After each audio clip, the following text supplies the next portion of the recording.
Bonjour, bonsoir à tous et bienvenue dans cette vidéo où on va parler foot, loi et Poutine. Et pour commencer tranquillement, si nous parlions de la journée internationale des travailleurs et travailleuses. Oui, je suis d'accord, c'est un peu long. Du coup, on va juste dire fête du travail. En plus, comme ça met le travail en avant et non pas les travailleurs et les travailleuses, ce qui permet implicitement de décrédibiliser tout le propos de cette journée. Malin, mais bref, c'est pas le sujet. Parlons donc du muguet. Non. Enfin bref, au-delà des fleurs qui sont certes très jolies, mais quand même, au lieu de les couper, vous pourriez les prendre dans des petits pots et les offrir à vos grands-mères, comme ça, elles peuvent les mettre dans leur jardin, si elles ont un jardin évidemment. Mais bref, je m'égare, revenons donc à la journée de la fête du travail, des travailleurs et travailleuses. Que s'est-il donc passé ? Parce que cette année, elle a été un peu particulière. Alors oui, le 1er mai, c'est toujours l'occasion d'une petite manif ou d'une petite grève, voilà, histoire de rappeler nos droits et de faire réagir l'opinion publique. Mais cette année, avec la réforme de retraite qui est, on peut le dire, impopulaire, et la cote de popularité de notre président qui fait que baisser, il veut rejoindre Hollande, le mec, c'est pas possible, et ben c'était quand même l'occasion de marquer un grand coup. Parce que bon, ça fait des mois et des mois qu'on essaie de se faire entendre, mais s'il y a bien un jour où normalement on est censé être entendu, c'est à la fête des travailleurs et des travailleuses. Ah bah non, pardon, c'est la fête du travail. Putain, il est fort. Mais bref, est-ce que cette journée a marché du coup? Ah bah oui. Mais pas tellement. Oui, parce qu'en termes de taux de participation, le résultat est sans appel, c'est un immense succès. 7 à 10 fois plus de participants qu'en 2022, avec des chiffres allant jusqu'à 782 000 manifestants selon le ministère de l'Intérieur, à 2,3 millions selon la CGT. De très bons scores qui montrent un mécontentement et une unité toujours présente face à la réforme des retraites. Mais apparemment, c'est toujours pas suffisant pour que Monsieur Macron nous écoute enfin. Non, à la place, lui et son gouvernement ont préféré accuser les manifestants et manifestantes de désordre, de casse, etc., etc. Et bon, pour être honnête, ces derniers jours, il y a effectivement eu quelques trucs. Entre autres, on peut parler d'un policier qui s'est pris un cocktail Molotov et qui a commencé à prendre feu, ce qui n'est pas très sympa. On peut également parler du mannequin à l'effigie de Macron brûlé et tabassé par des manifestants, ainsi que tous les affrontements entre forces de l'ordre et manifestants. Et ok, je peux comprendre que ça, plus les émissions genre BFM et compagnie qui montrent des vilains casseurs, des poubelles brûlées, etc., etc. Je comprends que ça puisse faire peur à une certaine tranche de la population. Je l'entends. Mais je comprends aussi et d'autant plus les gens qui sont de l'autre côté. Parce que le gouvernement ne nous a pas écoutés. Et pourtant, c'est pas faute de vous avoir prévenu, que ce soit les syndicats, les autres partis politiques, les manifestantes, donc le peuple, soit dit en passant, et le gouvernement, non seulement il n'écoute pas, mais en plus à côté de ça, ça va enchaîner des moves aussi méprisants qu'insupportables. Mais comment vous voulez que les gens se calment ? On les écoute pas, on les insulte, on les méprise, et toutes les semaines, je dis bien toutes les semaines, le gouvernement nous apporte en plus une nouvelle bonne raison de les détester et d'être énervé. Et puis, question, parce que j'aimerais bien savoir, est-ce que ce sont les manifestants qui sont dénoncés pour une instrumentalisation des gardes à vue à des fins répressives, et ce par la contrôleuse générale des lieux de privation de liberté? Non ? C'est la police. Est-ce que ce sont les manifestants qui sont critiqués par l'ONU pour discrimination raciale et sa politique de maintien de l'ordre? Non, c'est votre gouvernement. Alors au lieu de pointer LFI du doigt pour la montée de l'extrême droite, alors que bon, rappelez-moi, c'est qui est au pouvoir depuis 2017 déjà? Ouais, c'est bien ce que je pensais. Au lieu d'utiliser des hommes de paille pour faire passer des millions de Français et Françaises pour des extrémistes, au lieu d'être choqués par un mannequin brûlé, demandez-vous pourquoi tant de violence? Pourquoi autant de casseroles, de huées et une mobilisation qui ne lâche pas? Demandez-vous pourquoi? Et je sais, tout ça, je l'ai déjà dit. Mais bon, soyons honnêtes, ça ne semble toujours pas intéresser notre empereur du dimanche qui préfère se voiler la face sur le sbol démocratique. Méprisant allègrement la colère du peuple tout en s'insurgeant dès que cette colère devient violence. Bon ok, j'avoue, dit comme ça, c'est pas ultra précis. Surtout que ça résume assez bien les deux quinquennats de Macron en fait. Donnons un exemple plus parlant. Ce samedi 29 avril se tenait la finale de la Coupe de France de football. Un événement qui, dans un pays aussi passionné de ballon rond qu'est le nôtre, vous vous doutez qu'il est très important d'un point de vue sportif. Et pour cet événement, la coutume veut que le chef de l'État vienne sur la pelouse du stade afin de saluer les deux équipes avant le début du match. Une tradition que Macron n'a d'ailleurs pas manqué en 2022. Mais bizarrement, cette année, on n'y a pas eu le droit. En effet, pour une raison totalement obscure et pas du tout signe de lâcheté. Non, pas du tout.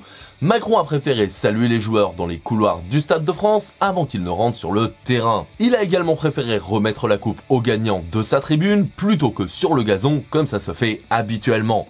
Mais encore une fois, coïncidence, pas de lâcheté, rien. Alors par contre, loin de moi de vouloir politiser le sport, hein, vraiment, c'est pas mon genre. Mais le move de faire ce qu'on veut niveau loi sans se préoccuper du peuple, être à ce point déphasé des réalités pour ne pas voir en quoi les concerts de casseroles sont un élan de vie démocratique, préférer se cacher plutôt que d'affronter les colères et les conséquences de ses actes, et ça alors que le mec nous avait quand même dit, s'ils sont pas contents qu'ils viennent me chercher, bah on aimerait bien mais tu te caches. Déjà que c'est pas facile de te parler, alors te chercher, compliqué. Bref, tout ça donne un côté un peu politique et quand même pas mal lâche aux actes de notre président lors de cette Coupe de France.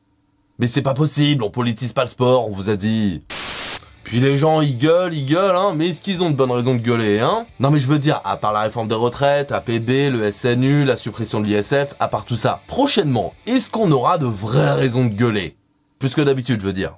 Eh ben voyons ça. Et pour commencer, voyons les bonnes nouvelles avec le report de la loi immigration qui à la base faisait partie des points de la feuille de route de l'apaisement challenge, mais qui finalement semble être reporté pour cet automne. Bravo, félicitations, non c'est bien, hein. Attendre quelques mois de plus pour faire sa politique raciste, c'est pas mal. Bien ouais. Non, en vrai, c'est surtout que le texte convient à personne. La gauche le trouve trop dur et s'inquiète pour les droits des personnes concernées par ce texte, alors que la droite, elle, s'oppose à la création du titre de séjour métier en tension, estimant qu'il pourrait provoquer un appel d'air. En gros, ils ont peur que des méchants arabes leur volent des métiers que personne veut faire.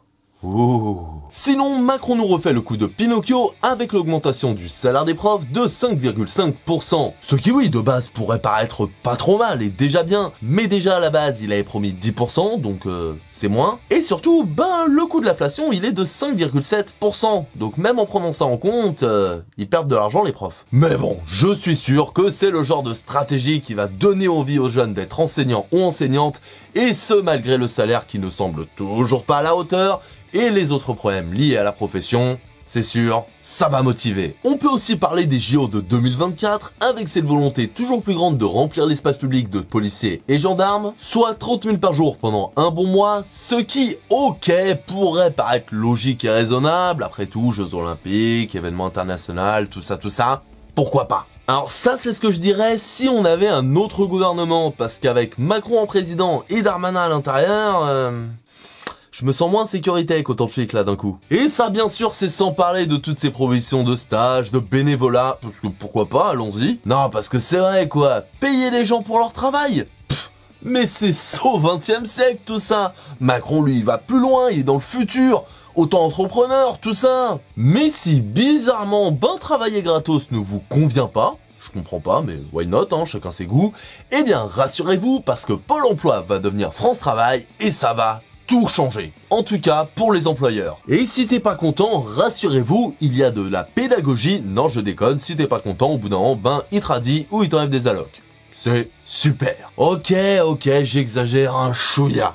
Mais en vrai, même pas tant que ça, surtout quand tu vois ce que la majorité veut faire aux bénéficiaires du RSA. Il y aura obligation de consacrer 15 à 20 heures par semaine pour une activité permettant d'aller vers l'insertion professionnelle, soit de formation en insertion, soit d'emploi et d'être mieux accompagné. Oui, donc en gros, si tu veux pas qu'on t'enlève le minimum légal pour survivre, eh ben t'as qu'à bosser quasiment gratuitement quoi. Super. Et oui, je me doute bien que la loi elle va pas passer comme ça, qu'ils vont faire des négociations, des remaniements avec les syndicats, avec l'assemblée.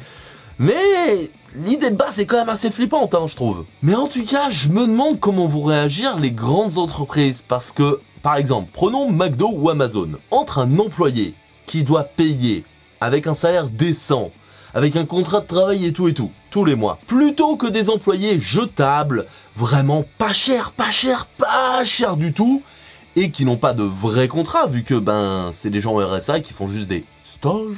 Et je me demande qui vont choisir McDo et Amazon pour leurs tâches les plus avilissantes, dégradantes. Ouais. Que de suspense.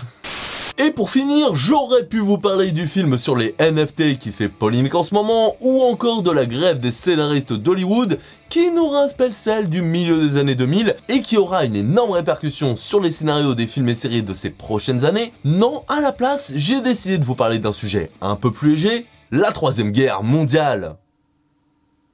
Enfin, la possibilité d'une troisième guerre mondiale. Bon, en vrai, j'exagère, peut-être pas, il y a même très peu de chance, mais ça reste préoccupant quand même. En effet, il a été appris que lors de la nuit du 2 au 3 mai, 2 drones ukrainiens ont été détruits au bord du Kremlin. Poutine et le Kremlin accusant l'Ukraine de tentative d'assassinat sur le président russe. De son côté, Kiev dément formellement toute accusation, mais ça n'empêche pas l'ancien président de la Russie et actuel vice-président du Conseil de la sécurité de Russie d'appeler à l'élimination du président ukrainien. Ah bah je vous l'ai dit, hein, ce genre d'affaires, ça peut partir très vite en couille. Et dans cette histoire, moi, je suis pas là pour vous dire si c'était réellement une attaque de Kiev ou pas, j'en sais rien, et je pense qu'on le saura avec le temps. Pas l'OTAN, hein, le temps, genre le time. Non, ici, j'aimerais d'abord vous faire remarquer que la Première Guerre mondiale a quand même commencé pour pas grand chose de plus ouf à la base, hein, c'était un prince qui s'est fait buter. Ça peut partir vite, comme je vous ai dit, mais au-delà des scénarios les plus pessimistes et un peu paranoïaques sur les bords, hein, avouons-le, que cet événement va accentuer l'escalade entre ces deux pays ou pas, et ben dans tous les cas, je pense que ça va rendre la situation encore plus tendue qu'elle ne l'était déjà en Europe. Et bon, je suis pas médium, mais je sens que ça va pas mal inspirer notre président cette histoire. Parce qu'au-delà d'une possible guerre mettant fin à l'humanité dans un sublime mais néanmoins mortel déluge de champignons atomiques, si on reste dans le court terme et le concret, qu'est-ce que ça risque vraiment de changer pour nous, cette histoire? Oui, en plus des possibles vies arrachées par les affres de la guerre, mais on s'en fout de penser concret, penser égoïsme, penser libéral, penser maintenant en France. Qu'est-ce que ça changerait? Oui, voilà, c'est ça. Oubliez les Ukrainiens et les Russes qui n'aspirent qu'à la paix. Pensez droitard, pensez pognon, le gaz et le pétrole. Si la guerre continue son escalade, il est fort probable que la montée des prix ne fera que continuer. Et déjà que c'est pas brillant en ce moment, parce que je sais pas si vous avez vu les prix, mais ça fait mal. Mais, et c'est un point important, je pense aussi que c'est un coup à jouer pour notre Machiavel en herbe. Oui, je parle de Macron. Parce que pendant les présidentielles, quand il avait chaud au cul avec l'extrême droite et la gauche qui prenait du terrain petit à petit sur lui, qu'est-ce qu'il a fait, hein? Eh ben, il s'est tout simplement donné le rôle du sauveur diplomate, le tout en attisant ce sentiment de peur afin de nous faire voter pour la stabilité. Parce que, c'est comme ça que ça se passe. En cas de crise, le peuple aura toujours tendance à aller vers la stabilité, à aller vers ce qu'il connaît. Et c'est logique. Et du coup, ça m'étonnerait pas que Moumoud Ier essaye de se servir de cet incident afin de faire oublier la réforme des retraites et de remonter un peu sa popularité. Mais le pire, vous savez, c'est quoi? C'est que ça risque de marcher en plus. La réforme est passée, les beaux jours reviennent, la peur des répercussions policières rebute de plus en plus de personnes à aller en manif. Et si tu rajoutes à ça une possible guerre, ou en tout cas un conflit s'accentuant pas loin de chez nous, ça peut freiner des mobilisations ça. Mais après, c'est à nous de décider si ça vaut le coup de continuer les manifs, de décider si tout est vraiment perdu d'avance, de décider si nos retraites et nos dignités vont plus loin et sont plus fortes que les combinats de balles de notre président en carton. Ou alors je dis de la merde et y a rien qui va changer. C'est possible aussi, oui. Mais sinon, tout va très bien. Alors maintenant, à savoir si Poutine est de droite ou de gauche, je sais pas, mais c'est bon mais calorique cette merde. Allez, salut.